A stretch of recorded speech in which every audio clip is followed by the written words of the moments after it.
News Talk 98.9, the roar of Memphis. Tool Talk Radio with Joe and Allan. Welcome to Tool Talk Radio, coming to you from the Brown Refrigeration Studios. I'm Joe Thorderson with Thor's Hammer, Carpentry and Wood Turning. I'm Allan Gilbreth with darkcookmedia.com. And I'm Maximilian, wishing you all a very happy National Toilet Paper Day. No, but Max had a very smug look on his face, and I wondered what he was so excited about. Oh, yeah. Allan, if we can't get some action out of this one, holy cow. Who designates this, Max? This isn't some corporate thing, right? Tell me this is not a corporate endeavor. I don't think so. Well, all you got to do is go file there's like a website you can go file any day you want kind of thing. Oh, my gosh. Okay, But let's face it, this is a device of modern convenience. Yeah. This makes life civilized. Oh my God! This is the bedrock of civilization. Pretty close. And the hill I will die on, and I've said it many times, folks, is you single ply toilet paper is your best friend. I don't care, if you're a thick ply elitist. I'm telling you, man, if you want to keep the main drain of your home cleaned out, just use single ply toilet paper. You'll never have a problem. And if you want to have fun with your toilet paper, guess what there is? There's something called toilegami, which is origami, but with toilet paper. Okay. Wow. I feel like if we're not careful, the whole show is going to turn into a toilet paper discussion, but that's a good one, Max. Have you ever seen a toilet paper making machine? Well, Mr. Rogers, I bet, had something to say about that. They're like 3 stories tall and shockingly amazing. Okay. There you go, folks. There's the call to action. We want toilet paper stories. We want toilet paper appreciation, memories.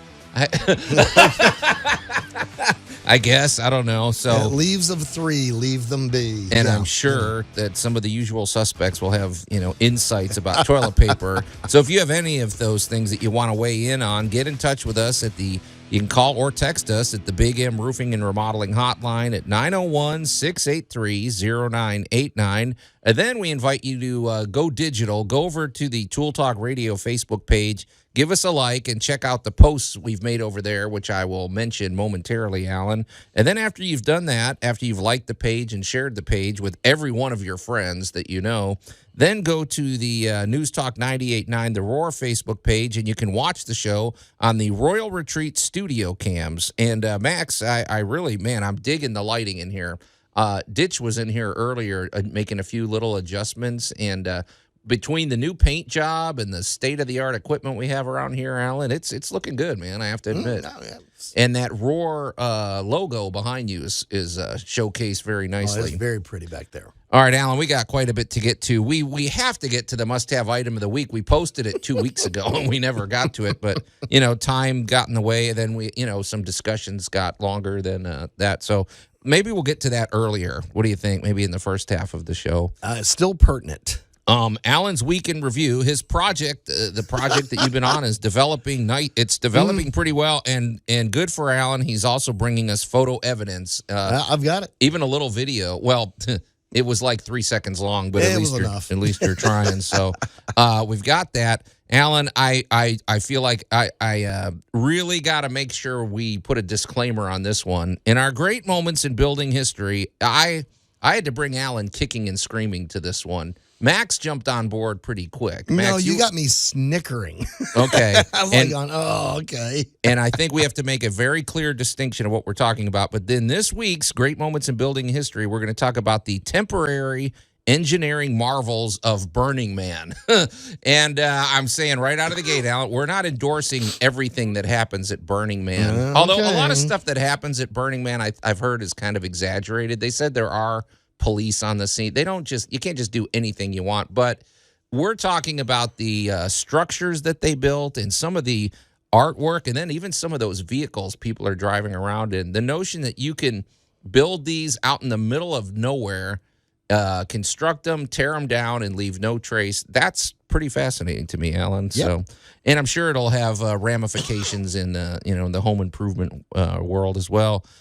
We've got, let's see, what else do we have? We've got more than I want to tease because what happens when we do that. So, Allan, let's start with something. Okay.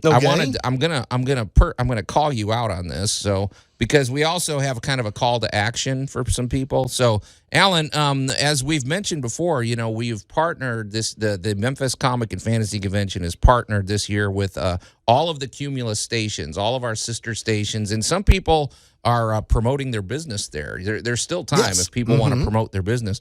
One of those groups is Brussels Bonsai. They're in 8125 Center Hill Road in Olive Branch, and you can get in touch with them at 800-582-2593. And the reason I want to publicly shame you, Allan, is because you have a very bad habit sometimes. You and Max are both guilty of this. Sometimes you really, really undersell things to a horrendous degree. You said, "Oh, Brussels bonsai trees are cool," and I'm like, "Oh, I got to get over there and check out this little nursery." And this interesting, quaint little nursery. No, I never made that assumption. And all of a sudden, I get there, and Allan, this is 10 acres. Yes. I mean, and then in the enclosure. I mean, I was walking up and down. I was blown away. This really is the country's biggest bonsai nursery. Yeah, they're an international supplier.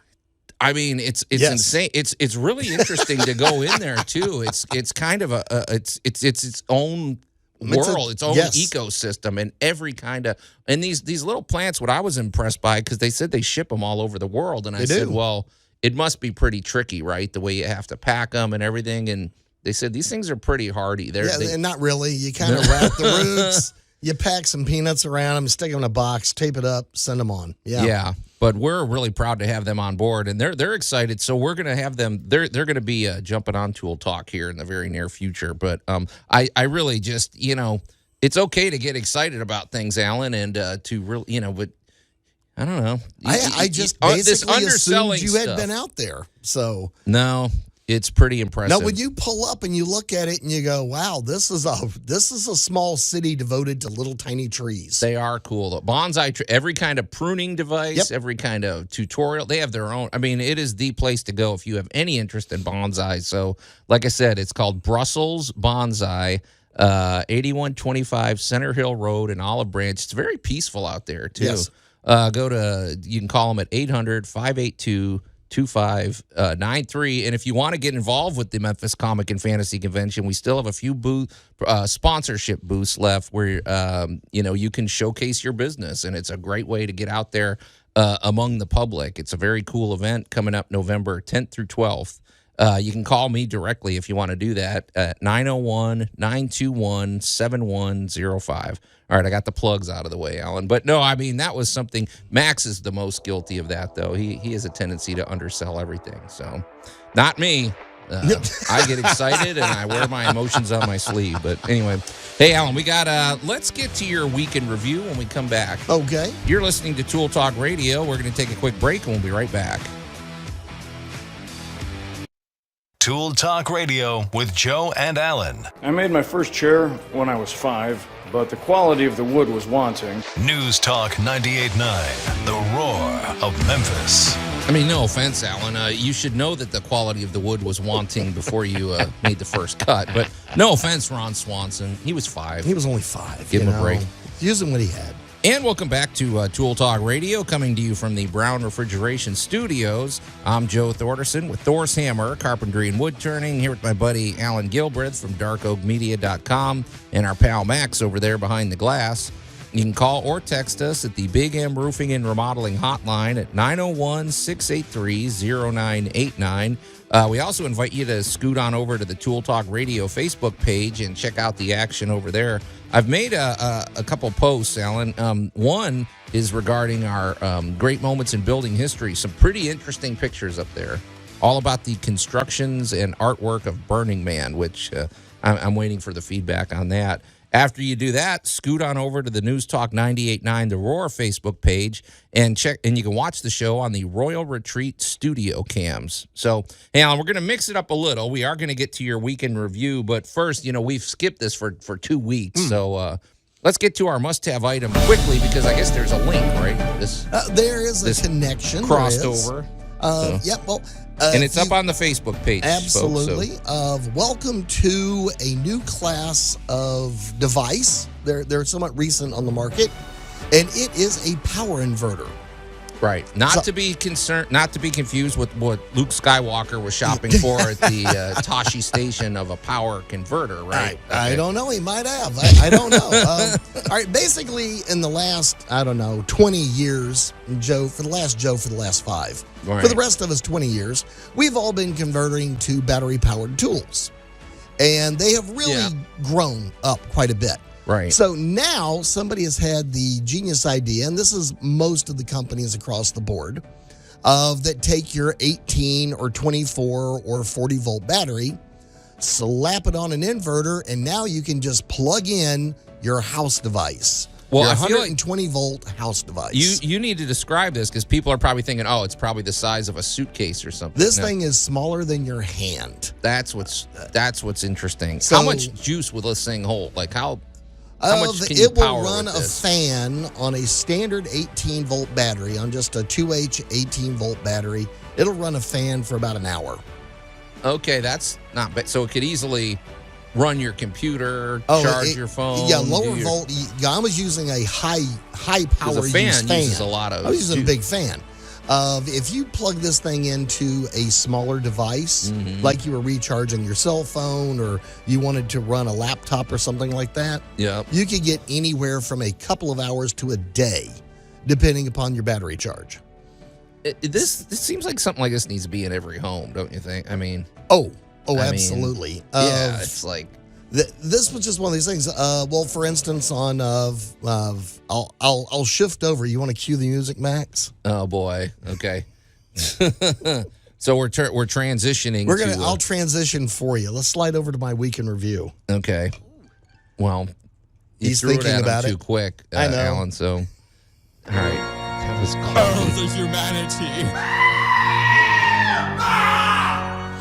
terrible. Can you edit that in post, Max? Okay. No. You didn't give him enough time for the Okay, go ahead, Allan. So, Well, it's all right. so No. you had a use for this. Oh, I mean, it was 100 and something degrees. It was this a week. brutally hot week. Yeah. And you know what? You got the fan, you slap the battery onto the inverter, you plug the fan in, and congratulations, you had air. Oh yeah. And it was wonderful to have air while I'm working in this little box. Mhm. It's very, very hot. And if you've ever had to just mix cement or mix concrete, Right. that is some work.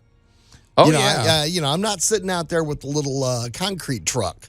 I'm out there with, the bucket, a couple of hose, and Oh, yeah. some water, and a lot of really heavy bags. Well, we should say, because if you're new to Tool Talk Radio, of course, Allan's Week in Review, he's always up to something new, and we never know what it'll be, because you have a wide-ranging skill set, but also a wide-ranging set of duties. But this time, this is a project that you've been working on for a few weeks. It's that Right. pool house. We're calling it like a outdoor libation station / winter greenhouse, which Yes. it's going to be and stuff. But you're putting a concrete countertop on, which Yes. that sounds kind of fun, man. What we did was we trimmed it up, so we made basically a nice box out of the original structure, and went back in and got rid of all the little weird foofy trim and rebuilt the trim with 2x6s. Right. So now we got More or big, less heavy-duty indestructible. skirter. Right. Yeah, we're ready for the winds. We're ready for winter. We're ready. But at the top, for going around the counter, it used to have a tile countertop. So that all, of course, cracked and fell apart and all that. Outside tile countertop. Sounds slippery and messy and just It breaking. didn't last. Well, it lasted a while, but it eventually gave up. Yeah. So this time we decided we're going to put in about 1.5 inches thick concrete, or I should say cement counter. You know what I like Because about that, concrete's Allan? got rocks in it, cement doesn't. Right. It's because this thing, we should say, it is 8 feet from the pool. People are going to get out of the pool and they're going to get chlorinated water on this. So you don't necessarily Salted want chlorinated water, right? yeah. So they got a saltwater pool. Oh, yeah. So it's like, yeah, this thing needs to be concrete. Seems like the perfect material for this. It does. So we got out there and got to stirring and a mixing and a doing, and then everybody got to discover how you put in a counter, and that is by hand. Okay. Because you've got to make it a little bit dense, because you can't have your pour literally running off your countertop. Got to make it waterproof. You got it. But you got to put in your sides. Right. So you got to frame it out, and then you basically make a giant mud pie and smooth everything in, but you got to get it in by hand so you get it into all the cracks and have a good, smooth, even counter all the way around. Because keep in mind, this counter is somewhere around 18 feet in linear length and a couple of feet deep. Yeah, because it's like a C shape, right? I mean, Right, or a big, U, big whatever you want to giant, say. big giant Yeah. C shape on it. And because of that, you're looking at almost 36 feet of concrete, Right. which, you're kind of looking at a counter and your brain is telling you, oh no, I need like a bag of cement. No. When Yeah. you do the measurements and you do the math, you're like going, all right, so we're putting in 3 75-pound bags of Portland cement. Oh, yeah. Because to get this Easily. in and done. Yeah. So all of that got finished and done. And thank goodness there was a power inverter on site, manning the fan. And it kept us bearable Oh, yeah. for the entire pour. So this coming week is going to be sanding, touch up, silting in any little minor cracks or anything that came along. So it's had a whole week to cure. So I'm really looking forward to getting this thing buffed up and shined up and really down to its final stage. Is it sort of a standard concrete color? You didn't get funky with the colors? Oh, we are so getting funky with the colors. So you're gonna do it after the fact, Right. Like we're with the gonna stain? do right. Mm-hmm. Okay, because I've seen both. I've seen where they do it in advance. They stain the whole thing, and then it's but yours will be a top coat. Yeah, type thing. my client on this one is looking at something a little more ambitious than just a single stained color. Yeah. This is going to be an art project. Okay, now that could be interesting. So all right. Yeah. So there's still a couple of more stages to this thing, but I am happy to report that the frame out for the hidden greenhouse is just about perfect. There you go. Because So- we lined up where the 2x4s go. They've been painted the same color as the rest of the structure and are virtually invisible. So unless you are in on what we're going to do with it, in November, it just looks like it's just looks like a great pool. Looks like a pool bar. I mean, it's I like the multi-use concept of it too. So it's very modular because I mean, it does make a perfect. It makes a perfect location for a greenhouse because I mean, you'll have access to a hose. I'm sure. I mean, you could water it. If a little water gets on the ground, who cares? Yeah, who cares? It's going to be protected. It'll be exposed to sun. Yeah, we've already got Pools power are run always to out it. by the sun. Mm-hmm. We've already got power run to it, and it's larger than you would think. When you kind of look at it from the outside, it's 8 foot this way and it's 8 foot that way, but that's 64 square feet. Sure. When you step on the inside, and now that we've got this beautiful thick concrete counter, that is a lot of counter space. That's 36 feet of counter space. Alan, I've lived in rooms that are small in San Diego that are 8 feet by 8 feet. So I mean, I know what that's all about. So no, that's pretty interesting, and I'm glad you're getting photo evidence along the way. So hey, Alan, I didn't tease this. It's on our list, and maybe this is a good what we were talking about here would be a good lead into this for the next segment. But you and I last night in our show prep, we were talking about outdoor stair treads, the good, the bad, and the ugly, yeah. because stair treads are sort of interesting, and I don't know that we talk enough about stairs on this show. And it's funny because when you look at it, putting some stair treads inside the house is a whole different animal than putting them outside. It looks like a job that's going to take 20 minutes, and it never does. So I think that would be let's do that when we come back. The good, the bad, and the ugly about stair tread technology. Have you ever had any? I've encountered some pretty horrendous things. I don't know, man. I have.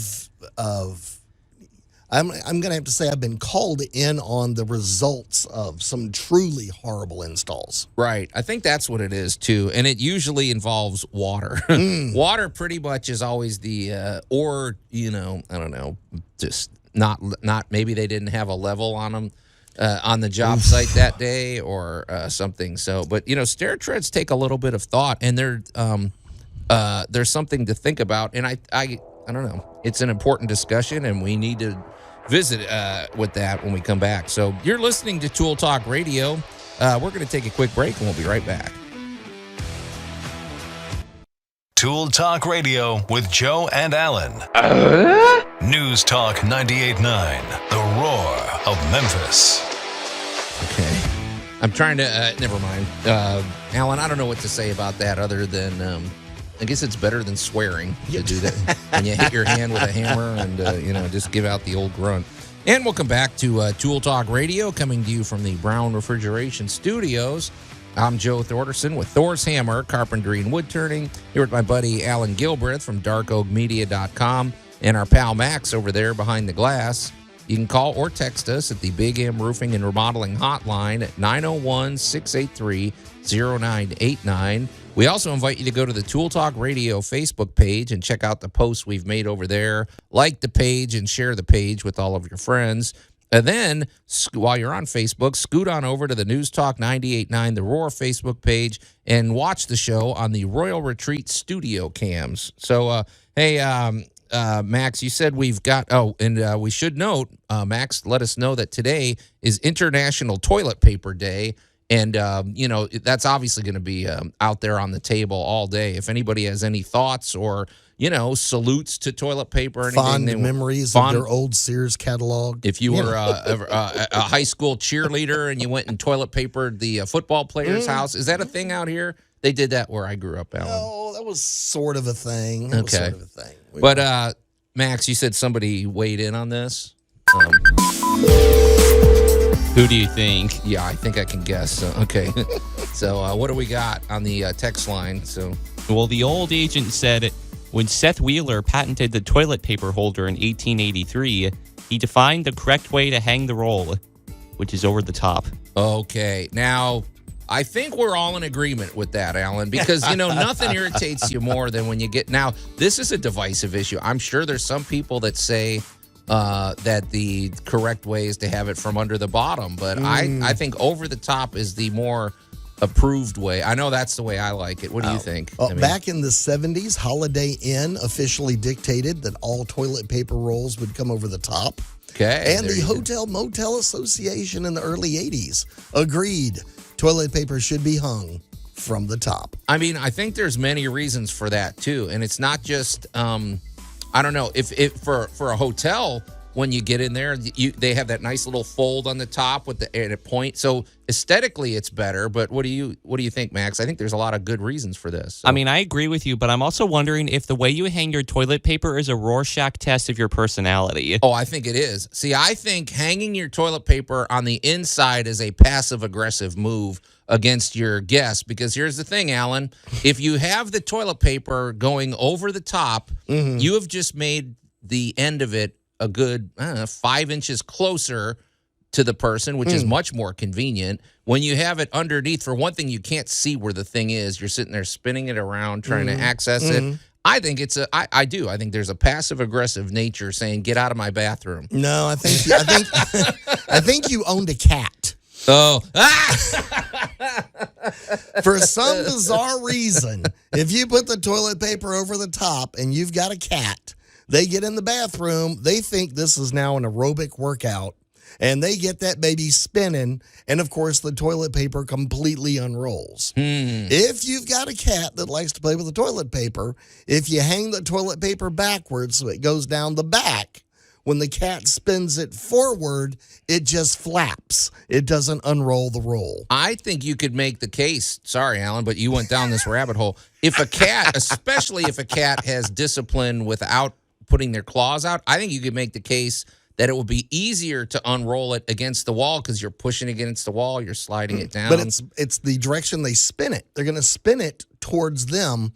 Therefore, it cannot unroll that way. All right, Max, what do you got? Vaguely related to toilet paper, we got a follow-up report from our buddy William. Okay. They said, this is William from last week, the 24 by 50 slab guy I'm going to resurface. If I do so in 4x4 sections, how do I join the section together? Do I rough up the edges with bad toilet paper, or is there another method? All right, hold on. Okay, so we're shifting gears really quick around here today. Let's just first of all say the toilet paper discussion is out on the table all day. If you've got preferences of where the roll unspools, we want to hear from you. But let's shift gears. Okay, so William last week, we did have a pretty good discussion with William. He poured a I guess this is a home workshop. It's a freestanding structure. I want to say it's like, if I remember, it was like 20 by 25. And he ran into issues where what we discovered was, Allan, was the concrete was too dry when he got it delivered from the truck. It caused all sorts of, pits and hills. We'll call and that everything. dimpling. And your suggestion was to resurface it, maybe put an inch or two of a concrete a concrete finish. You said some of them are better suited for that, and so now it sounds like William's asking the preferred size. So I mean, mine's always about workable, whatever you can reasonably work, with. So I guess so. He's going to make a grid, and he'll pour one grid at a time, smooth it, and work his way out. Kind of like the way you paint a floor, you paint yourself out of the room. That's kind of the idea. That's my guess. So. As to the what he asked about, could he use really bad toilet paper? Yeah, I think he was kidding around there. He is, but he reminded me of a story long ago where I was working in an office building and there was a small revolt by everybody in the building because apparently the cleaning company that was taking care of the building had purchased a brand of toilet paper called Safe for Septic Tanks. Oh, because that stuff really has to break down in there. And, well, apparently the occupants of this building did not agree that Safe for a Septic Tank was necessarily safe for their backsides. Okay. That it was Tread lightly, Allan. It was a little rough and tough, as I'm given to understand. All right, but can we talk about the cement, which is what he called about? Well, the cement. Yeah, you can do the 4x4 and just rough up the edges and make sure they're appropriately moistened and you're using the proper products. Now, the question I have too, William, is how big of what are you framing this out with? Are you using? Because I think on a thinner pour, Allan, I would use a 3/4 inch. I'm thinking the perfect thing would be like a 1x2. So it's like 3/4 of an inch by inch and a half. Pour an even layer on that. And then you have a smaller seam. I almost think 4x4 is too small. I mean, why can't you do like 4x8? Or why can't, since it's 20 feet, why can't you do like 4 feet by 20 feet and work your way out or something? I think all of the above are appropriate. I think, William, I think the bigger thing is just getting the mix right. Whoever, I don't know if you're going to have a truck pull up this time or if you're going to mix it yourself, but I'd say get the consistency right, not too watery. Yep. But William knows what he's doing. He does. He does. But we appreciate him interacting. He's pulling our he toilet paper chain right now. But yeah, the toilet paper, I think, anyway, I don't see a connection between toilet paper and pouring concrete. But I also see a connection between toilet paper and weaponry because I thought you could make a shiv out of it. Yes, you can. Wait, what?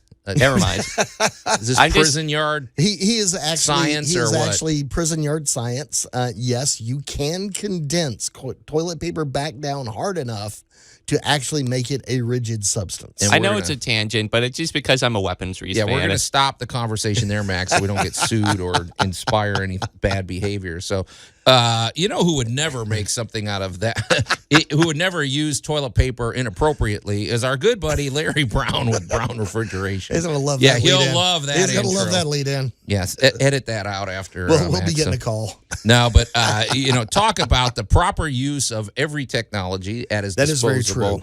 At his disposal. Brown Refrigeration, we love Brown Refrigeration. For one thing, let's start with the business culture they've created. This is a long-standing company, and you don't just make it in the HVAC game if you do not have solid principles, if you don't treat your customers the right way, and if you're not continually evolving with the latest technology. Because let's face it, Allan, the HVAC systems, he told us back in the day, he can remember the day when you had a 500-pound window unit in your house, and it cost almost as much as your house. It was, and so he's seen the evolution of HVAC technology, including the evolution of clean air technology, which goes hand in hand with what they do at Brown Refrigeration. Also, in terms of clean air technology here in the Mid-South, it is really a good idea to regularly get your ducts clean. Get your ducks in a row, Allan. But duct cleaning is a big part of the service they offer because not only do you want an efficiently running HVAC unit, you want clean. Everything involved with that unit needs to remain clean, and that's kind of what makes the air clean in your home. So also an HVAC company, it's a relationship. It is not just a one-time purchase. You are going to want to have Brown Refrigeration, check in every 6 months or a year, check out the, check out the unit, make sure everything's clean. A lot of what they do is preventative, and it's very affordable, but it's just a good idea. It pays for itself. You want them to come out and make regular tune-ups, regular visits, and just make sure it's running at peak efficiency. And as we say, they are just top-notch with their customer service. They're all of their techs are great. You've got them on speed dial, Alan. I know you work regularly with those guys. I do. We love Brown Refrigeration. We're proud to have them here at Tool Talk Radio. So get in touch with the good folks at Brown Refrigeration. You can call them directly at 901-362-1881 or go to their very easy-to-remember website, brownref.com. Alan, boy, we're hopscotching around a little bit. The reason maybe we don't have to make a big production out of this, but we were talking about stair treads. Right. Before somewhere at the beginning of this. Somewhere at the beginning. And my thing with stair treads is what I found in the past is there is a lot of, I don't know what you call this, Alan, spatial geometry. You might, if you're working, for one thing, if you're doing stair treads outside, if you're working on a surface, it could be off level by an inch or something like that. That changes a lot of dynamics. Stair treads are not something that is, it's not something you get out there and just screw them in and get to work. Sometimes outside, there's a lot of setup. It almost always takes longer than you think. I mean, well, number one is don't ever just put them on the ground because it is wood. Right. And as we have all learned from our fences, it's not below the ground. It's not a couple inches above the ground. It is that level at ground contact that takes out organic material like wood. Right. We wanted to just mention that because I don't know how often we ever talk about stair tread. We'll have a little stair tread, we'll conversation talk about when we come angles. back. Yeah. And then, Alan, we got to get to our pallet discussion. We do. You're listening to Tool Talk Radio. We're going to take a quick break, and we'll be right back. Tool Talk Radio with Joe and Allan. I'm always thinking one step ahead, like a carpenter that makes stairs. News Talk 98.9, the roar of Memphis. Shockingly apropos here, Max. I kind of had a feeling that rejoinder was coming. And welcome back to Tool Talk Radio, coming to you from the Brown Refrigeration Studios. I'm Joe Thorderson with Thor's Hammer, Carpentry and Wood Turning, here with my buddy Allan Gilbreth from darkoakmedia.com and our pal Max over there behind the glass. You can call or text us at the Big M Roofing and Remodeling Hotline at 901-683-0989. We also invite you to go to the Tool Talk Radio Facebook page and check out the posts we've made over there, like the page and share the page. And then while you're over on Facebook, scoot on over to the News Talk 98.9 The Roar Facebook page and watch the show on the Royal Retreat studio cams. At your own peril. Yeah. Max, if you can look beyond Allan and I, the studio itself looks pretty cool. I like the way the light, Max put on the dramatic cinematic lighting, which is pretty cool. The way it reflects off the microphones is pretty nice. I got to give him credit. Makes them easy to find. We always talk about the importance of lighting and stuff. Well, Allan, we were talking a little bit. We're not going to make the whole show about this, but we somehow the discussion last night came up of stair treads because sometimes stair treads you can walk into your big box store and just buy some. And for one thing, there's math involved when you look at it. Well, because let's suppose you've got a porch or something. And it's 4 feet off the ground. Well, you got to calculate that angle. You might pick up the stair tread, just grab it off the rack and go, wait a minute. And you get it home, and it's like, actually, I didn't really consider how long this has to be. You also have to do math in terms of where is this thing going to stop. If you have there's a lot involved with stair tread because, and it usually takes longer than you think it will when it's an outdoor. I think indoors are a lot easier, but I've had some horror stories with stair treads, Allan. I think stair treads are one of the most calculated things we do because it's got to be right. And the stairs need to be more or less level or maybe strategically slightly off level so water will run off and not puddle. Again, depending upon where they're placed. And right. The other thing is also the depth and the use. Right. Where is this going? I'm putting in a set of stairs this Sunday, as a matter of fact. Right. And these stairs are going to be on a rural building that's going to take quite a bit of weight. Okay, that's a good point. So, the cute, 36 inches apart might not get it for this one. Because of the way where this building is set up and how the front deck is lined up, we're probably going to put it in at 48 inches, and we're probably going to use 3 treads and not 2. I almost never use 2. I mean, especially outdoor, you almost always got to, I'd rather have overkill. I'd rather have that middle support one. So my advice here is there is no law against overbuilding, because stairs need to be firm, stable, and they need to be stable side to side. Yeah. That is another thing people forget about slapping a set of stairs on their deck. Mm-hmm. I have had more Indiana Jones experiences with, somebody's like, yeah, we put a deck on the back of the house, and, the stairs, they literally move when you're like, oh boy, here we go. This is not going to be good. And they need to be here's one example. This is just an example of one stair encounter I had. So I showed up and I had somebody that wanted me to rebuild their porch. And so, I don't know, the porch is like 8 feet by 8 feet, something like that. And I would say the stairs rose to about 4 feet. Well, so there was a handrail. You needed a good handrail. Mm-hmm. You don't want somebody falling off. And so you had so you have what do they call it? A newel post at the bottom, right? Yes. Okay.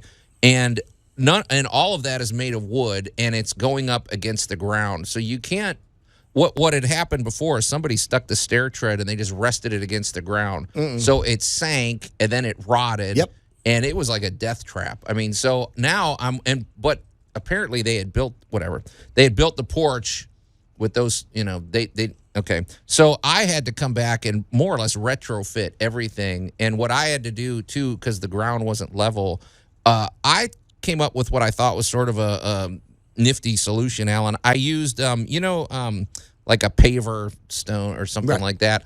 I rested the top of the stair tread against that, and the newel post I dug in and with cement or something. So, just to give it a little extra support and level it. I used it more or less to level it out, but I tried to make it where water has somewhere to go. It's not just puddling in there, because you think about the end grain on stair tread, it's just soaking it up. Yeah, it's a sponge so the one I'm going to put in Sunday, last week we went ahead and poured the footers for it.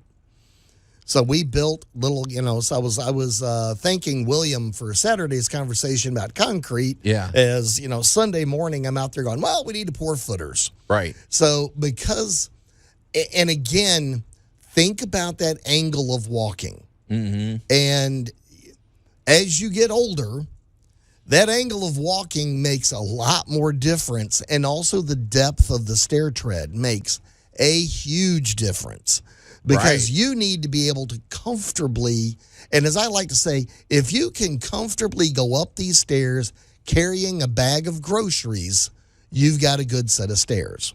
You know what else? Now that you're saying that, because I'm just thinking of all the little dynamics. Have you ever been on stairs where the lip of the stair, it's okay, because those normally stick out like 3/4 of an inch or an inch or something. But have you ever been on a set of stairs where they stick out maybe just a little more for whatever reason, and you always trip on it? It catches the top of your shoe. And that's a tripping hazard, and that's just a daily irritation that you're going to have. So So this is where it gets to be so important to do like a dry fitting. Oh, yeah. If ever you're going to do a dry run, you do it here. I hate to say it, but go ahead and screw that base 2x4 up there and then fit it, and go ahead and dry set your stair up there and look at it. And, have a volunteer up front step down on it and step back up, and make sure that you're not creating a toe catch, or a heel catch, or don't cut something funky to force it to fit, because that changes the length of a stride. And if as you're walking up these stairs, your mind has already given it the measurements. Right. So you know your feet are like, okay, we've got this much in distance and da da da da da. And if you change that at any point in there, you really have created a spot for you to go sailing down the stairs. Yeah, I think when it comes to stairs, I'm a big believer in overkill all the way around. You spend way more time on it than you think because you're going to use it every day for one thing, and just you don't want it to rot. There's so much to think about, and even including how many support posts you have for the handrail. If you've got a 10-foot space, don't just think you can have one newel post at the top. I mean, I'd put at least a couple in there just to, you don't want somebody putting all their weight onto that. And, it needs to be able to take somebody's weight. Right. Is the trick, because what if somebody does slip or somebody does lean into, you don't want your safety device to become part of the problem. Yeah, because I think the reason I even brought this up, Allan, is because sometimes the stairs they look so much easier than they are, and maybe there's sort of an afterthought. It's like you're focused on, okay, I want to think about this deck and what's going to happen on here because that's where all the action is. Well, the stairs are a big part of that, so we just wanted to, throw that out there and mention it because it's it is a crucial bit of design. Yeah, absolutely. So, hey, I didn't tease this either, Allan. Let's see. I wanted to bring something up, and I don't know if it's wise to bring it up at the end of the hour or not, but it's about, I don't know. It's this national carpenter shortage. Ooh. I don't know. Maybe we'll tease this and then get to it, maybe more in depth. But, Allan, there's a real crisis coming with home construction. I didn't realize. I was watching a video. They said 40% of the carpenters, employed, they retired during COVID.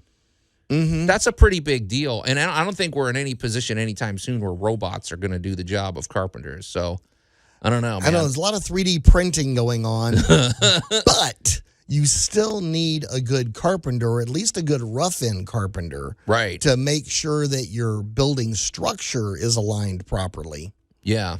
And I mean, the carpentry is the guts of the home too. So. Well, there's all different types of carpentry we get into, from finishing carpentry to furniture carpentry to just plain old rough in. We need to get these walls up so we can start running power and get an inspection. Yeah, I think that's going to be something we're gonna discuss in the weeks ahead because I have to say it's kind of helped me. I have not been hurting for work. I'll tell you that, Allan. No, but we're not getting any younger, Joe. No, that's true. But you know what? I like I would encourage you, if you're out there, carpentry's cool. I put 4 kids through college with carpentry. I have enjoyed it my whole life. So anyway, that's out there, Allan. I don't know where hour 1 went, but I'm really looking forward to hour 2 of Tool Talk Radio. Among those topics of discussion, it's going to be the temporary engineering marvels of Burning Man. We're going to take a quick break, and we'll be right back.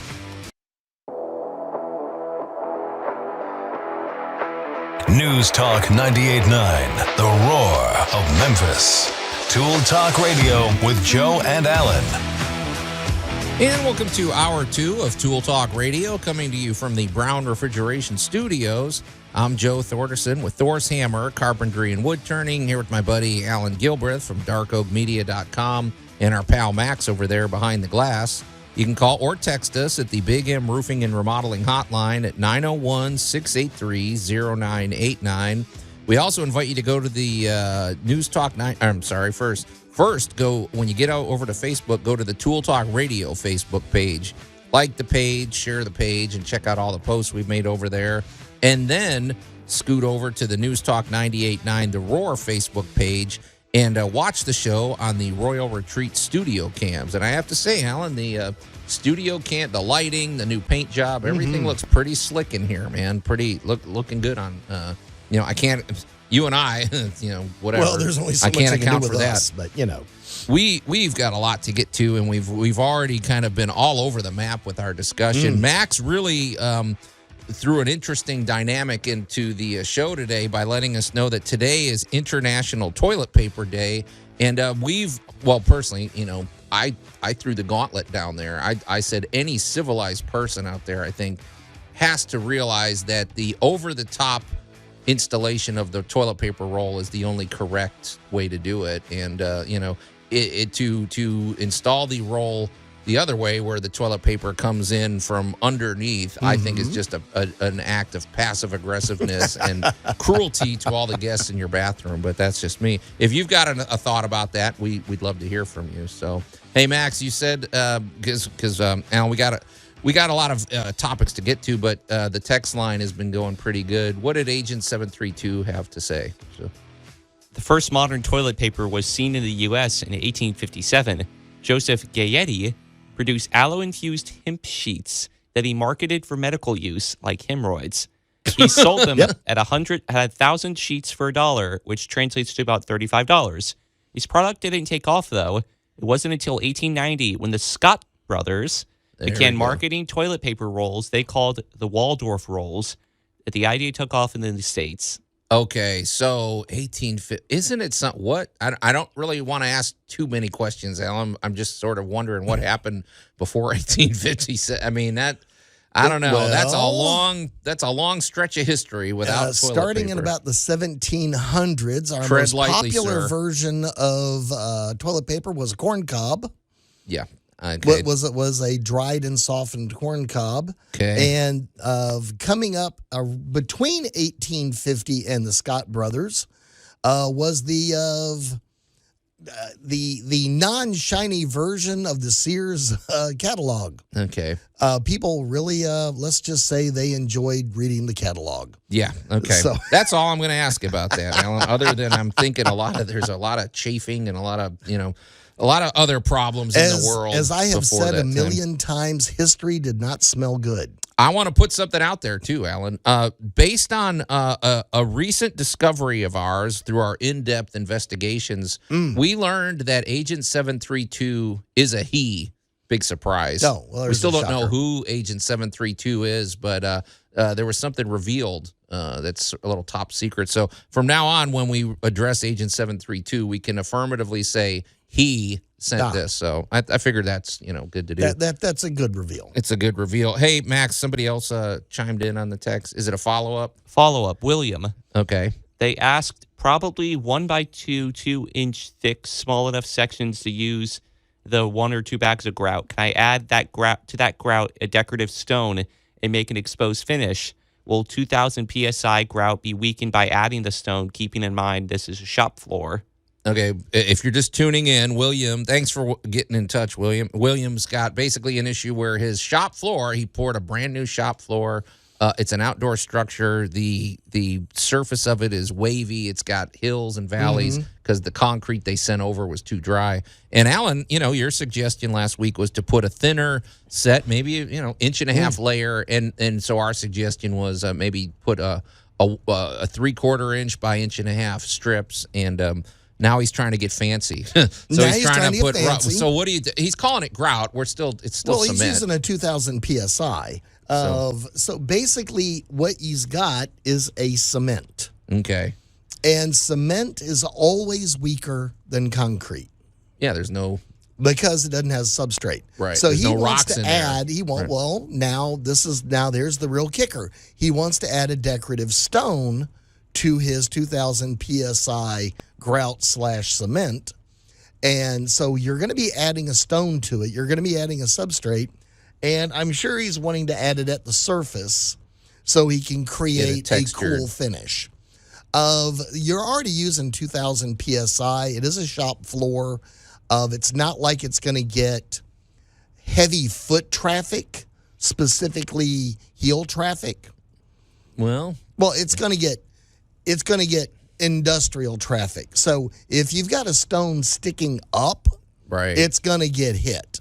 However, if you do a good job and you got a really cool, slick little finish and you got a good surface on it, you're going to be just fine. I guess He can have all the fun in the world. Now, if you do that, I definitely want some pics. Yeah, we need pictures, 'Cause that William, is- when you're done. I want to see the finished product on that if he decides to get all fancy. My thing is, I don't know what kind of shop because for example, if it's a shop where you're dealing with, maybe you put a car in there, well, you're going to get oil. So maybe you want a shop finish that's a little slicker.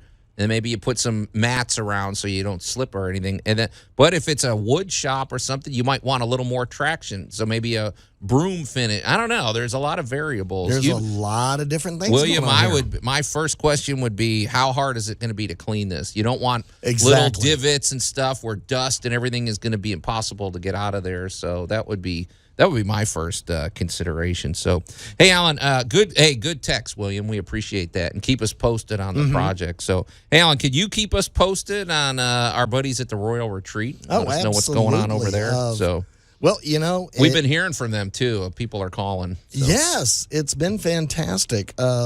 The Royal Retreat is over at 6551 Knight Arnold Road, and that is right at Kirby Parkway, right off of 385. So it's between Germantown and Collierville. A very convenient road. It is an amazingly good location right there.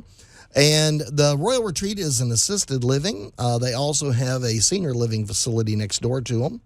And, when your family dynamics reach that point where you need some help, or as Lana Candela, the community relations director, will tell you, when you've reached that point in your family, when somebody needs a lot of pampering. Oh, yeah. Yeah. It's time to look at assisted living. And you want the peace of mind of knowing your loved ones are being taken care of, and they spoil them rotten there. Let's just be honest. Allan, they do. So. It was corn dog night. It was corn dog night last night for the kind of like a little outdoor summer party for everybody. Oh, the yeah. corn fritters and the carrots and everything was great. All right. So they can get in touch with Lana at 901-563-2210. And folks, go to her and get a plan. Absolutely. You're listening to Tool Talk Radio. We're going to take a quick break, and we'll be right back. Tool Talk Radio with Joe and Allan. Floor feels a little gritty here. Yeah, we ran out of floorboards there, so we painted the dirt. Pretty clever. News Talk 98.9, the roar of Memphis. We left that one out, Allan. William, if you're out there, you could always just paint the dirt. That is the quickie. Please don't. And welcome back to Tool Talk Radio, coming to you from the Brown Refrigeration Studios. I'm Joe Thorderson with Thor's Hammer, Carpentry and Wood Turning, here with my buddy Allan Gilbreth from darkoakmedia.com and our pal Max over there behind the glass. You can call or text us at the Big Ham Roofing and Remodeling Hotline at 901-683-0989.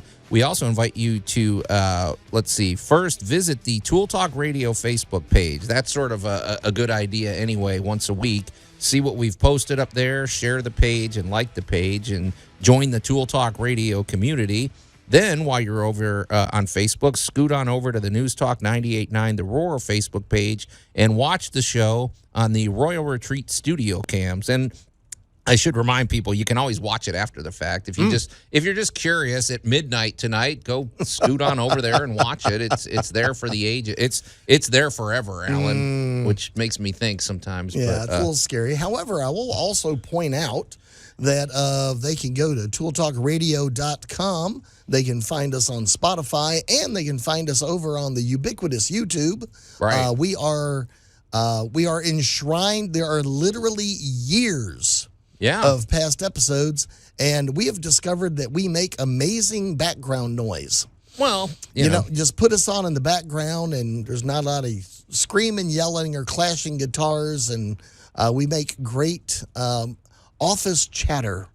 And we're apparently making great office chatter in England right now. Okay, that's what's always interesting because Allan, you check out the stats and you can see where people listen from. That's interesting. New Zealand has been a big source of fans for us. Canada has as well. Oh yeah. However, the UK, welcome Great Britain, has had a sudden surge in the past week. So, fantastic. But you guys need to send us a text.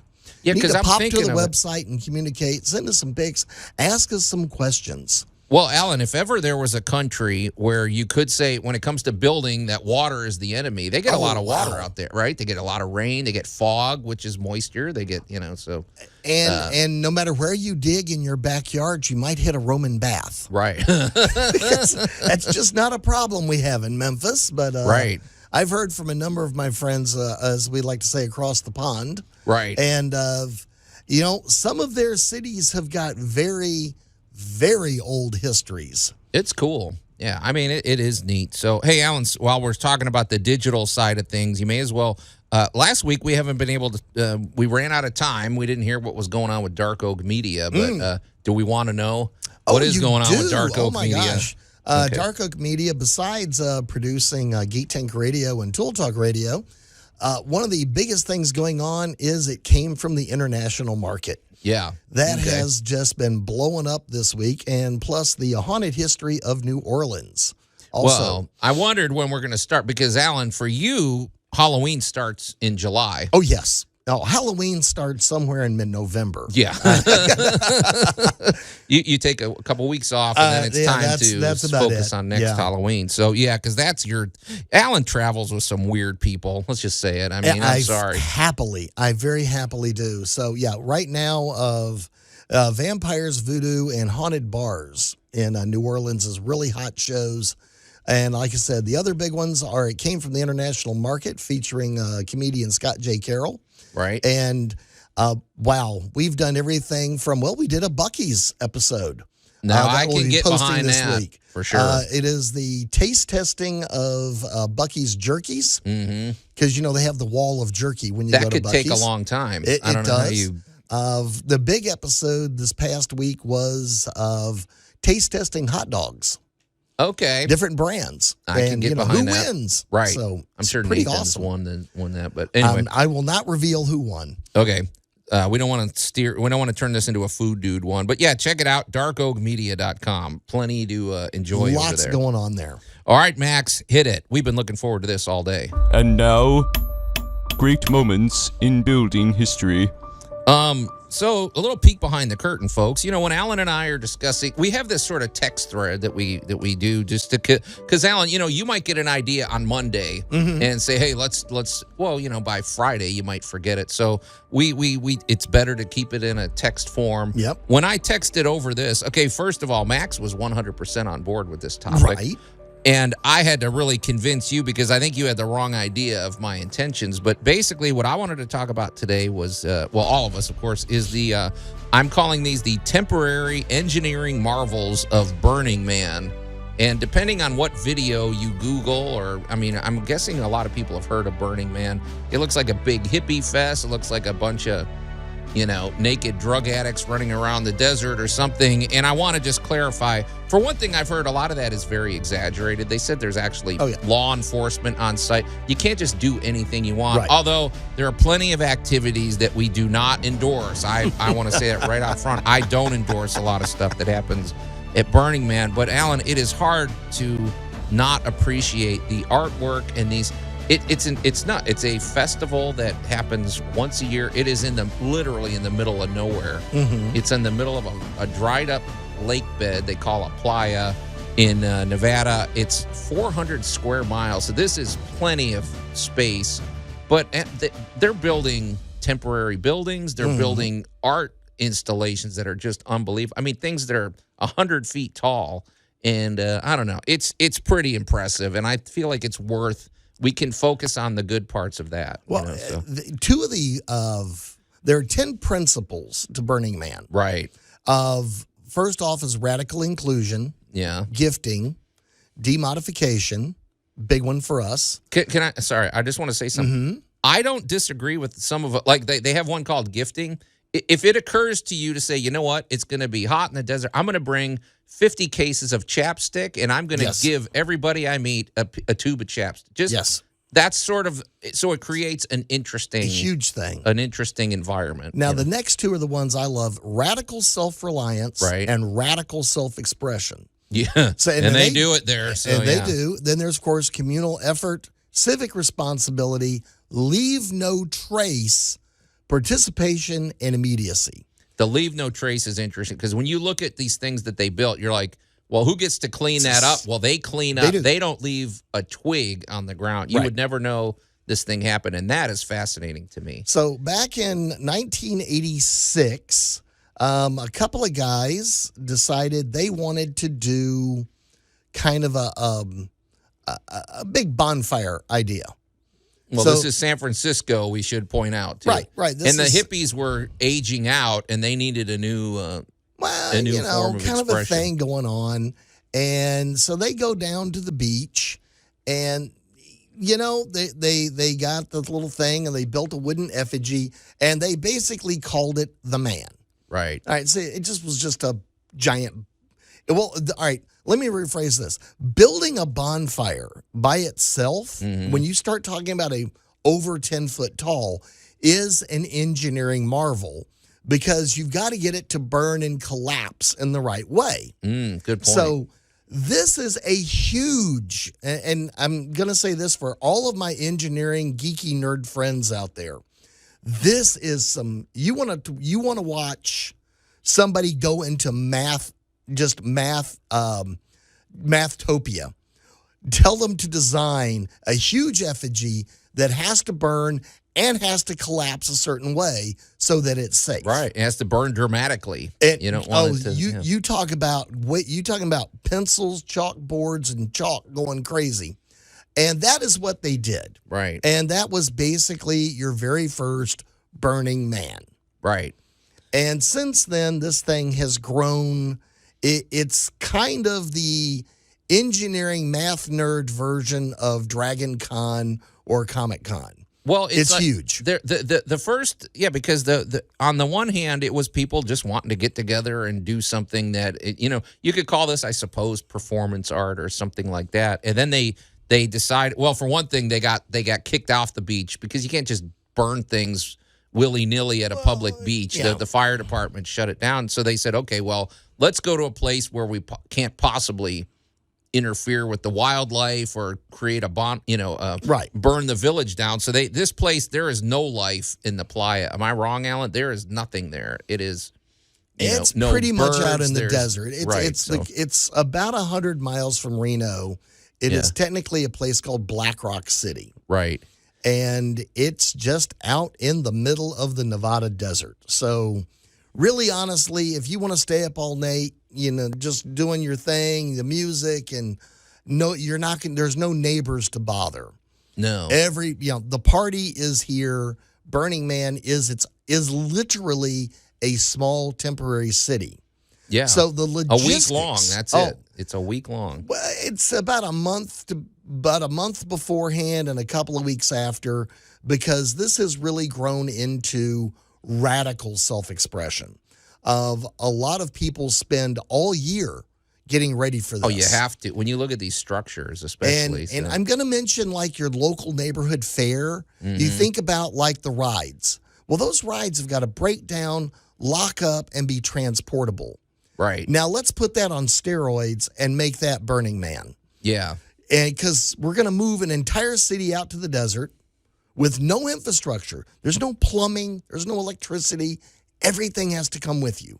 And it has to, and you're going to build this and make it function. And I will say this, they stick with state regulations. You can't just build a structure 100 feet tall that people are going to be climbing on. You have to, there are engineering codes, and I've never seen artwork like this. I mean, that's the thing. If you watch videos just about that, that's what we're talking about today. So we're going to continue the discussion. It's very interesting, and of course, we'd love your feedback on this. So we're going to get to that when we come back here on Tool Talk Radio. Tool Talk Radio with Joe and Allan. You're making a plan while I'm being a man, just winging it. News Talk 98.9, the roar of Memphis. They don't wing it at Burning Man, Allan. Well, sounds like the national anthem of Burning Man. Yeah, kind of. I don't know. I guess it's hit or miss. And welcome back to Tool Talk Radio. Hit or miss like this show. There you go. Coming to you from the Brown Refrigeration Studios, I'm Joe Thorderson with Thor's Hammer, Carpentry and Wood Turning. Here with my buddy Allan Gilbreth from darkoakmedia.com and our pal Max over there behind the glass. You can call or text us at the Big M Roofing and Remodeling Hotline at 901-683-0989. We also invite you to go to the Tool Talk Radio Facebook page and check out the posts we've made over there, including I found some pretty cool photos of some of the art and constructions of Burning Man, which is what we're discussing today, Allan. And if you're just tuning in, we want to just make it clear. What we're talking about today is some of the things that get built at Burning Man. We are not endorsing some of the activities that happen at Burning Man, but you can't really deny how cool the artwork and those sculptures are. So, but check those out. We posted some of those on the Tool Talk Radio Facebook page. And then while you're on Facebook, scoot on over to the News Talk 98.9 The Roar Facebook page and watch the show on the Royal Retreat studio cams, which we always appreciate. So, and Max, you've really got the lighting looking good in here, man. So it's a good presentation, and if you can just look past Allan and I. So, hey, in a minute we're going to get back to our great moments in building history, which is, we're talking about some of the constructions and some of the art installations of Burning Man. But who I doubt has ever been to Burning Man, Allan, is our good buddy Jay Hill with Big M Roofing and Remodeling. I just don't see him showing up there. What about you? For one thing, the guy works too hard. He's always working. That would be, yeah.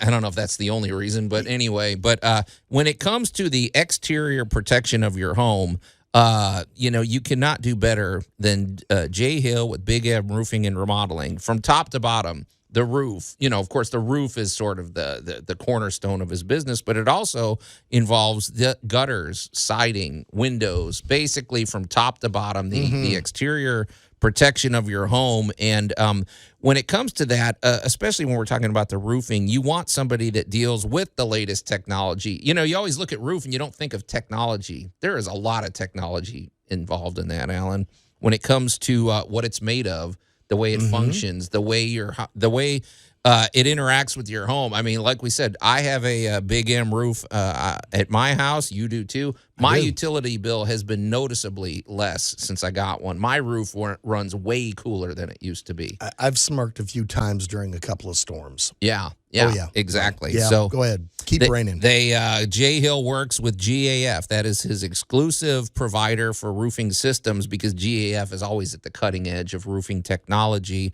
Jay is a master elite installer. Well, Jay and his team are master elite installers. Always 5 stars with the Better Business Bureau and Good Housekeeping. But what also sets Jay apart is his unique expertise, including the fact that he's a former insurance agent. So one of the things that is critical when it comes to your roof and the exterior protection of your home is knowing if you've got a homeowner's claim. Not everybody knows that. That is a tricky process to navigate, and it's difficult to get the right advice. Don't just call your neighbor and start asking. Nobody. This is something you need expert advice, and that's what Jay can provide. So if you're wondering, hey, maybe I've got a claim, call Jay. Get him over there. It's a free consultation. And if you have a path forward, it's pretty exciting, too, because, man, does that save you a lot of money. Also, you may need to finance. Jay has 30 lenders that he partners with, and I guarantee most of you're going to qualify with some of those. And then the application takes like 2 minutes. Once you qualify, you can pick the terms that work best for you. So Jay Hill, rock solid company, a lot of fun. Like I said, he's not going to be showing up at Burning Man, but, he's still good dude. Yep. Call Jay directly. That's what he likes to do. Call him at 901-484-5645 or go to his website, bigmroofingandremodeling.com. Well, Allan, before the break, we've been talking about the constructions of Burning Man. And, folks, if you get on YouTube and you video or if you want to look up videos of YouTube, for one thing, Allan, okay, choose wisely because I can't vouch for all of the stuff you'll find. Depending on what they're focusing on, you may not want to watch that with your kids, but we're focusing on the things that are built at Burning Man, and it is undeniably, it's just cool stuff. It's evolved over the years, right, Yes. Allan? We're going on. Are we approaching the 30-year? I think 1986. Oh, so Summer we're over. Solstice Okay. was the original. Right. You were asking why do they do this in the middle of summer? And That's what I couldn't figure out. Why would you do this? This is a summer solstice event. It's hot. Why wouldn't you pick? Because in the desert, I mean, there's some comfortable temperatures in the desert. Well, come in March or something. You've got your Samhain or harvest, which is coming up in October. Okay. You have your Beltane or spring. And this was the summer solstice. That's the event they originally celebrated. Right. So that's why it's in the dead center of summer. Well, I wanted to point something out, Allan, because what we've marveled at is when you look. I've looked at some videos and I've looked at some of these constructions, and I'm like, okay, I don't even know how you did this. This is literally in the middle of nowhere. You've got to get cranes. I've seen structures that are over 100 feet tall that people are walking on and climbing on, so they have to be safe. There's safety codes, and they're illuminated. There is lighting. You have to bring generators. You're in the middle of an environment where sandstorms can just pop up out of nowhere. It's really ambitious, and the engineering and everything that goes into this, you're holding up against harsh conditions. It's hard not to be impressed. So, I mean, it's cool. So, well, let's kind of get the idea here. We're 100 miles from anywhere. Yeah. So we're driving out Bring your own to stuff, a for big desert area. You're having to pack in basically everything you're going to need for the time you're going to be there. So all your food, all your water, all your supplies, and as a nod to Max, yes, all your own toilet paper. Right. So, and you're going to have to pack it all out because one of the founding tenets is leave no trace. Right. So the more stuff you bring in, the more stuff you got to package and take home.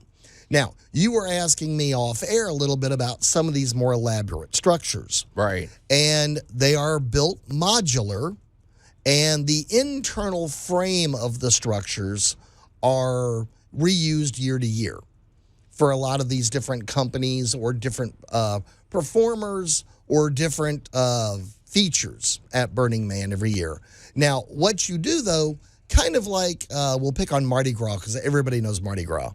Those floats don't go away every year. Forget about leaving no trace with Mardi Gras. Yeah, they leave a trace there, don't they? But well, yeah, Mardi Gras you wouldn't wasn't founded just on that. Scrap these, Right. Yeah. So, but what you do is you keep the superstructure, the basic idea of your structure, and then you more or less reskin it.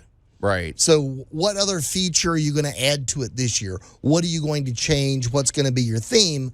But your base structure or your base float or your base design remains fundamentally the same. Right. I guess I'm wondering, Alan. Now there is electricity. We're seeing.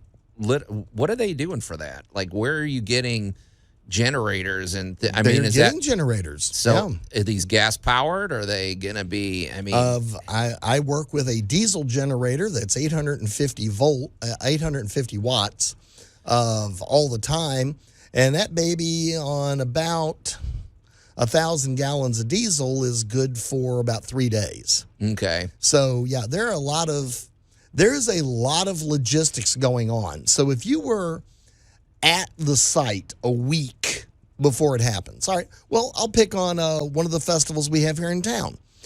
You and I go to every year, the Italian festival. Oh yeah. All right. Yeah. Well, you look down that side street back behind it. You know, you got the big festival going on all over the park. Mm-hmm. But what is going on that little side street back there, Joe? Oh, that's the loading. That's the logistics. There is truck after truck after truck after truck of refrigerated vehicles and generators. Yeah. Yep. And so you have kind of a maintenance and utility alleyway that you would kind of hide behind your event. Right. And that's where you're going to have your generator, your supplies, your backup fuel, and all that type of stuff. This is not a camping event. This is not a primitive event. It is pretty much a portable Vegas for a week.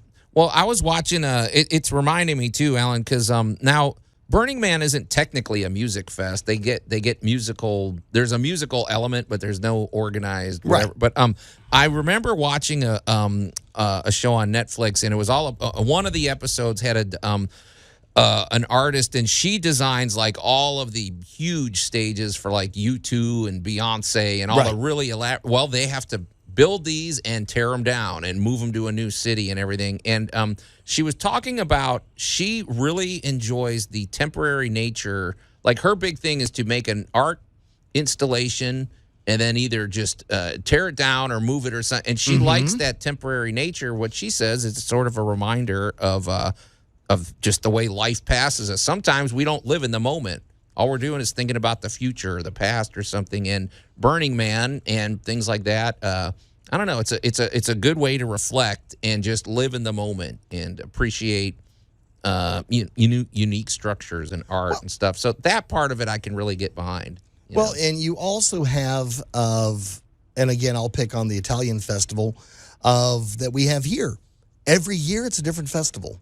Right. It may be a lot of the same people. It may be a lot of the same vendors. It may even take place in the exact same park, but it's not the same because every year somebody else wins. Somebody else has different new people food, show up. Different people are in attendance. People that have never been there before are totally amazed. And this is 100 miles out in the desert. Yeah.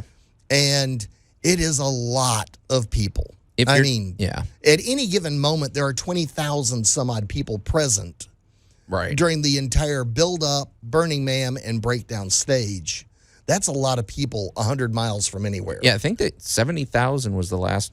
So it's a lot. If you're not familiar with it at all, I would, be careful what you Google. But if you Google the Burning Man structures, you're going to find some interesting stuff. So, all right, Allan, speaking of interesting things, when we come back, we never got to do a follow-up on my pallet report that I experienced when I was out in Chicago. So we're going to do that when we come back here on Tool Talk Radio.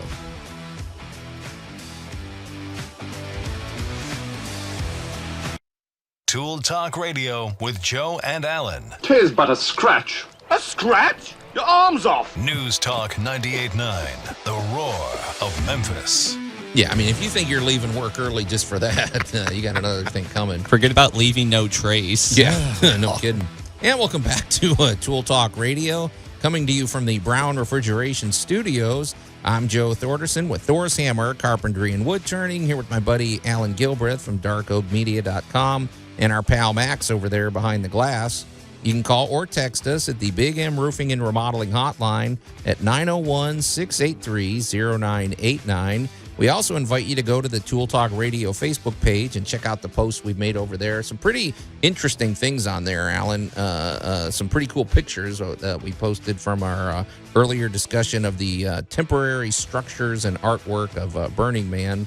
And after you've done that, head on over to the News Talk 98.9 The Roar Facebook page and watch the show on the Royal Retreat studio cams. So, and, there a lot of varying conversation today. So, including the fact that there's still just enough time to weigh in on where you stand on International Toilet Paper Day, because that's what we're celebrating today.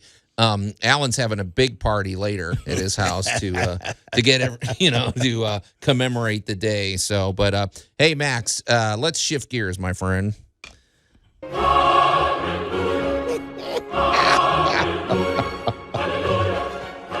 So, Allan, folks, if you missed last week's show. All right, Max, turn it down a little. But if you missed, it was last the crescendo. Show, I had to turn it up. Okay, that music is oddly appropriate because I was on a train. I think I told you guys I visited Chicago, and there's I have things that I do out in the suburbs and in the city when I visit Chicago. So the easiest way I found, Allan, to get around if you're downtown is to just jump on the train, take it out to the suburbs, and do your thing. It's much easier than sitting in all that traffic. So I was on the train, Allan, minding my own business, and I drove by this place, or we rode by, I guess. Allan, I have never seen anything like this. That's the music that Max is playing came to mind. It was Palletopia, you could say. It was at least 2 blocks long, maybe longer, a good block wide of pallets. They had to be stacked 40 feet tall. And I'm like, okay, well, Allan, first of all, what is going on here? What does it say about pallets that you could leave them in harsh Chicago weather stacked 40 feet tall? For one thing, they didn't collapse. They're outside exposed to sun and rain and snow, just doing their thing. And what a marvel pallets are. But can you tell, what was that I drove past? It was so fast I didn't have time to get my phone out and take a picture. But what was this? Technically, you are going by a pallet depot. Okay. And I mean the true use of the word depot, and the fact that in Chicago, like Memphis, Atlanta, Detroit, other major cities, you have a massive amount of commerce coming and going. Yeah, it's right in the center of the country. So, and, when we talk about game-changing inventions, we have the humble pallet. You don't think about it as an invention, but it really is. There's engineering, and there was a lot of thought that went into this. There is a massive amount of thought, engineering, design. An average pallet can hold over 4,000 pounds. I mean, you could roll a car. I mean, strategically, if you can. distribute the weight properly, you can't just drive it onto the, but if you put something across, yeah, it'll support that weight. So welcome to the wonderful world of pallets. And a pallet is one of those things that really honestly makes U.S. commerce possible. Sure. There is a standard pallet, which is basically 40 inches by 48. 40 or 42, I've discovered, Alan, because I deal with a lot of pallets in the work I do, and I've discovered that there's maybe 40, whatever, who cares? It's about that size. So but that size very, very, very specifically means forklifts, lifting, how it's designed, how it's built, where the little cutouts go, drastically affect how we move things around the country. That was a question I had, Alan. Was a pallet invented after the forklift? I mean, or was it invented in harmony with the fork? I guess that's what I was thinking, because the forklift, it fits perfectly under there. But I felt like pallets were older than forklifts. Well, you're looking at kind of which came first, the chicken or the egg. Right. All right. Well, we always have had to have something to bind goods to. Right. For literally thousands of years. Sure. So if you go back to ancient Egypt trying to move blocks of stone, they were using wooden sleds. Mm-hmm. Okay, Sure. well, that quote unquote might just be, we could call it a pallet. Alan, I do want to say something, and I'm not trying to pat myself on the back, but I feel like the mere existence of pallets validates something that I scream from the mountaintops here on Tool Talk Radio all the time. You know my feeling. I build decks. I deal with exterior wooden projects. I build patio covers, and I have always railed against just when I see somebody, they say, "Well, I want to protect my deck, so I'm going to paint the top of it." Right. And I cringe, because I'm like, all you're doing is creating a place where somehow you think water's not going to get in. Water is going to get in, and now it has no means of evaporating or getting out. Well, my thing has always been, just let the wood be the wood. If the wood can breathe, it'll last a long time. I visited a deck I built like almost 30 years ago, and it's still in perfect shape. Looks good, hangs in there good. And pallets have no coating on them. I've never seen a pallet that's painted. They're just raw wood, and they're sitting out in yards, breathing and doing their thing and holding up. So I feel like that alone validates the notion of just letting the wood be the wood. Right. I mean, well, to really get into why the pallet is so important, we got to go back to the 20s and 30s. And the pallet was part of the skid. Mm-hmm. So we were dragging things around. And again, the skids go as back. I mean, we're talking, Egypt, Babylonia, that kind of stuff. You're talking about a variation of a forklift, right? Well, you're talking about a variation of a sled. Oh, sled. Okay. You think like a toboggan. Like you put the kids on the thing and you slide it, and it just creates a less friction to getting something to move. Well, let's get into the Industrial Revolution. Let's go to World War I, which transitioned the world from the agricultural base to the manufacturing base. That's a good point. You could loosely argue that. I mean, the Industrial Revolution had already been raging for a while, but that was really kind of the big closing chapter on that. I think you're right. But we didn't have long before it became World War II. Right. It's not like there's 100 years between them. That's fairly quick. And in that short period of time, you think about what happened in cars and motorized devices, tractors, pallets, forklifts, all of this machinery drastically changed and grew very, very quickly from the 20s to the 40s. Right. Yep. So, well, guess what? The pallet was in the middle of that. Because as we started having to ship massive amounts of produce, whether it was manufactured goods or actual, foodstuffs, the pallet wound up being pretty much the perfect shape, size, and description. So the forklifts and the loading devices and the pallet all kind of grew up together. And when we really started shipping tons and tons of stuff is when the pallet and the forklift really married up for World War II. And we now have the standard pallet we've had since then. I never thought of it, Allan, but I'm thinking if you didn't have, okay, let's imagine there's no pallets and you have a lot of stuff to ship. Wouldn't you have to just use wooden crates and and stack those? And that's a lot of work, and that's a lot of wasted material too. Because now with a pallet, you can strategically set things up. Most pallets I deal with have a pallet on the bottom and cardboard wrapping whatever else. So I don't know. Or burlap. Think of how much wood they had to use back before pallets. Interesting. Yeah. So, kind of welcome to pallets and the modern world, because it's an unsung hero. Nobody really thinks about them. We do. Oh, we do. Kind of pallet overkill here on Cool Talk. But yeah. I will freely admit, for a friend of mine, right now in the back of my truck is a quote, and I quote, a cute pallet. Okay. So it's in pretty good shape. Well, it's a half-size pallet that was used to ship medical equipment. So it is one of the really high-end ones. Right. So you got the elite pallet. So. Oh, yeah. It's the good finished wood. And trust me, this baby would not sit on your sidewalk for very long. Wow. No, that's cool. So, it's just another tribute to pallets. We don't overlook the humble pallet here. And pallets have such an interesting afterlife. Yeah. Because really, a lot of Nobody us throws reuse them out. them. Yeah. We all use them for something. Right. If nothing else, you cut them into cute yard sculptures. There you go. So, multi-purpose. Allan, I don't know where I say this every week, but it's over. I don't know where the time went. Oh, my goodness. You are right. The clock's waiting for no one. So, another interesting episode of Tool Talk Radio is in the can. So, on behalf of my buddy, Allan Gilbreth, and our pal Max over there behind the glass, I'm Joe Thorderson. Thanks for listening to Tool Talk Radio, and we'll see you next week.